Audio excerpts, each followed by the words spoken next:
Alright, so ladies and gentlemen, today we have the much awaited all new Hyundai Verna with us.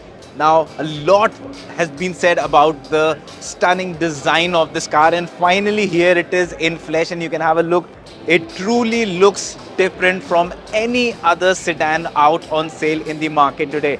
The front is dominated by this massive grille and this sleek looking LED DRL that runs across the width of the car gives the car a very futuristic, a very aggressive look.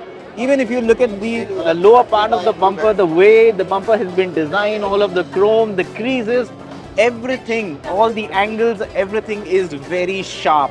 And as a result of that, these sharp lines coupled with this sleek LED DRL give the Verna a very sporty look.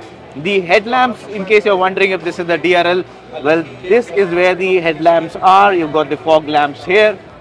And overall, yes, it retains that typical sedan look of a long hood which sits low, so it maintains that dynamic stance, but at the same time, it just takes things a step forward. Now, the version that we have with us right now, well, this is the 1.5 liter turbo version. It's a more sporty version, and that's why it is a little different in terms of the way the cabin is and the way the design here is. Now, here you've got these blacked out alloy wheels with red calipers just to give it a little bit more of a sporty feel. And of course, the design of the alloy wheels, again, that itself is quite impressive. Goes along well with the sharp and sporty styling of the new Verna. Beyond that, if you have a look at the side creases of the car, well, right now there are a lot of people interested in the car. So let me see when can I show you the car in one line.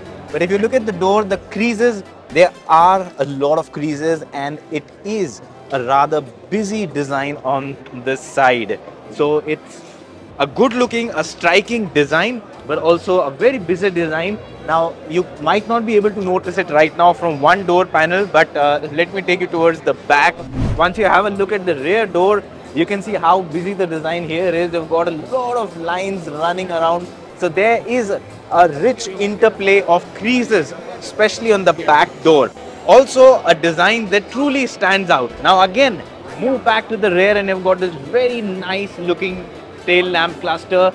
It forms the H if you look at it head on, and it runs from one end to another. And couple it with a nice looking trunk here and the sporty bumper, and what you get overall is a car that truly stands out in terms of design. Looks sporty, looks futuristic, a little bit busy on the side, but at the end of the day, it will get heads turning wherever it goes. Alright, so now get inside the cabin of the new Verna, and what you get is a very nicely laid out, neat and a good looking cabin layout. Now the dashboard, as you can see, it's a very clean design. There's not much of a clutter design here. It's got clean lines. This is, like I said, the sports variant, so you get this red line running across just to give it a bit more zing and give it a better sporty feel. The screens, if you see, well, again, this is a big upgrade. This is similar to what we are seeing in the new Mercedes and BMW cars. So it's a combination of two screens, and we have seen a similar layout in the Hyundai Ioniq 5 as well. So you get a combination of two digital screens put into one panel. They curve slightly just to give a bit more focus towards the driver, give you that wrapped around feeling.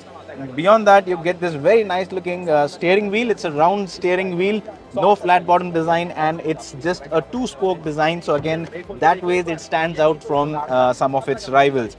If you look at the center console itself, again a neat, clean design. You've got the climate controls here, controls for the seat ventilation, the wireless charging tray here, and you've got practical storage space inside the cabin. The seats themselves, well, I would say again, very comfortable, spacious seats. We'll tell you more about all of these things in detail when we do the review.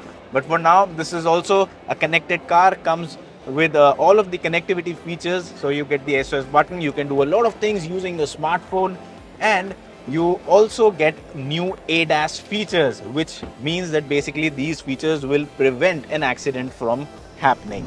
Now, if you have been in the older Vernas, you will remember that rear seat space was pretty much not the best point about that car. It was there, but it was never the best in terms of rear seat. Well, this one you can see it's a lot better than the previous version. It doesn't feel constrained in terms of space like the older version. It, like I said, this car is longer. It has more space. It has a longer wheelbase. So yes, there is a lot more space inside. This seat also is better than the older version. For now, this is just an initial feedback. What I feel is the seat feels a little too tucked in towards the back and has an incline. So from the initial point of view, I think probably it feels a little different. I will need some more time to be in this rear seat when we do the first review and tell you how is it in terms of being here for a long time. But clearly it's more spacious in terms of cushioning. The seat is better, and definitely, well, rear seat was one area where the Verna was almost no match to its rivals like the Honda City.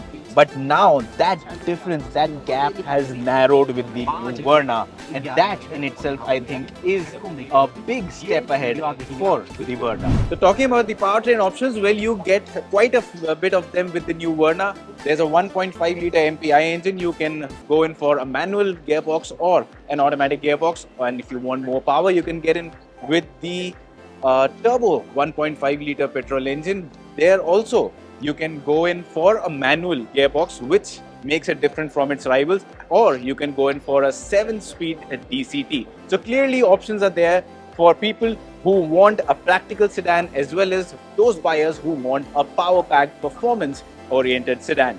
In the end of the day, the car is now longer, wider, has more features, has more power, and overall it is a lot better in terms of the exterior design. But this is just the first look for now. How is it to drive? How is it in terms of its performance and practicality? That's something we'll tell you very soon when we do the first review.